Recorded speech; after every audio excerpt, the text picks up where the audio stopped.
श्रीमद्वाल्मीकि रामायण अरण्य कांड अध्याय 48। रावण के द्वारा अपने पराक्रम का वर्णन और सीता द्वारा उसको कड़ी फटकार। सीता के ऐसा कहने पर रावण रोष में भर गया और ललाट में भौहें टेढ़ी करके वह कठोर वाणी में बोला, सुंदरी, मैं कुबेर का सौतेला भाई परम प्रतापी दशग्रीव रावण हूँ। तुम्हारा भला हो। जैसे प्रजा मौत के भय से सदा डरती रहती है, उसी प्रकार देवता, गंधर्व, पिशाच, पक्षी और नाग सदा जिससे भयभीत होकर भागते हैं। जिसने किसी कारणवश अपने सौतेले भाई कुबेर के साथ द्वंद्व युद्ध किया और क्रोधपूर्वक पराक्रम करके रणभूमि में उन्हें परास्त कर दिया था, वही रावण मैं हूँ। मेरे ही भय से पीड़ित हो नरवाहन कुबेर ने अपनी समृद्धिशालिनी पुरी लंका का परित्याग करके इस समय पर्वत श्रेष्ठ कैलाश की शरण ली है। भद्रे, उनका सुप्रसिद्ध पुष्पक नामक सुंदर विमान, जो इच्छा के अनुसार चलने वाला है, मैंने पराक्रम से जीत लिया है और उसी विमान के द्वारा मैं आकाश में विचरता हूँ। मिथिलेश कुमारी, जब मुझे रोष चढ़ता है, उस समय इंद्र आदि सब देवता मेरा मुंह देखकर ही भय से थर्रा उठते हैं और इधर उधर भाग जाते हैं। जहां मैं खड़ा होता हूं, वहां हवा डरकर धीरे धीरे चलने लगती है।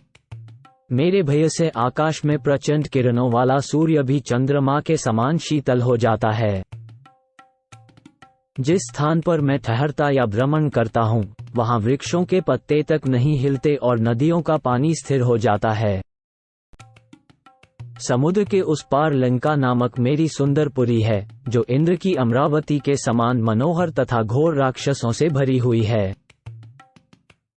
उसके चारों ओर बनी हुई सफेद चहारदीवारी उस पुरी की शोभा बढ़ाती है। लंकापुरी के महलों के दालान, फर्श आदि सोने के बने हैं और उसके बाहरी दरवाजे वैदूर्यमय हैं। वो पुरी बहुत ही रमणीय है। हाथी, घोड़े और रथों से वहां की सड़कें भरी रहती हैं। भांति भांति के वाद्यों की ध्वनि गूंजा करती है। सब प्रकार के मनोवांछित फल देने वाले वृक्षों से लंकापुरी व्याप्त है। नाना प्रकार के उद्यान उसकी शोभा बढ़ाते हैं। राजकुमारी सीते, तुम मेरे साथ उस पुरी में चलकर निवास करो। मनस्विनी, वहां रहकर तुम मानवी स्त्रियों को भूल जाओगी।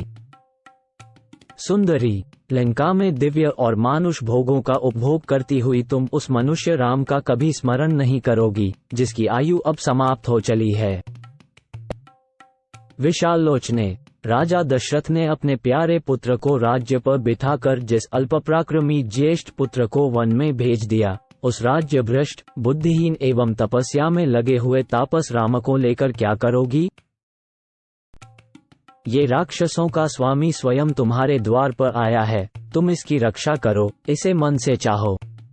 ये कामदेव के बाणों से पीड़ित है, इसे ठुकराना तुम्हारे लिए उचित नहीं है।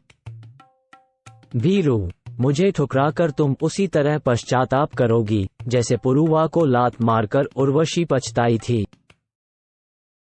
सुंदरी, युद्ध में मनुष्य जातीय राम मेरी एक अंगुली के बराबर भी नहीं है। तुम्हारे भाग्य से मैं आ गया हूँ, तुम मुझे स्वीकार करो।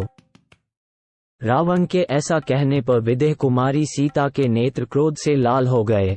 उन्होंने उस एकांत स्थान में राक्षस राज रावण से कठोर वाणी में कहा, अरे, भगवान कुबेर तो संपूर्ण देवताओं के वंदनीय हैं। तू उन्हें अपना भाई बताकर ऐसा पाप कर्म कैसे करना चाहता है? रावण, जिनका तुझ जैसा क्रूर, दुर्बुद्धि और अजितेंद्रिय राजा है, वे सब राक्षस अवश्य ही नष्ट हो जाएंगे। इंद्र की पत्नी शची का अपहरण करके संभव है कोई जीवित रह जाए, किंतु राम पत्नी मुझ सीता का हरण करके कोई कुशल से नहीं रह सकता। राक्षस, वज्रधारी इंद्र की अनुपम रूपवती भार्या शची का तिरस्कार करके संभव है कोई उसके बाद भी चिरकाल तक जीवित रह जाए, परंतु मेरी जैसी स्त्री का अपमान करके तू अमृत पी ले तो भी तुझे जीते जी छुटकारा नहीं मिल सकता।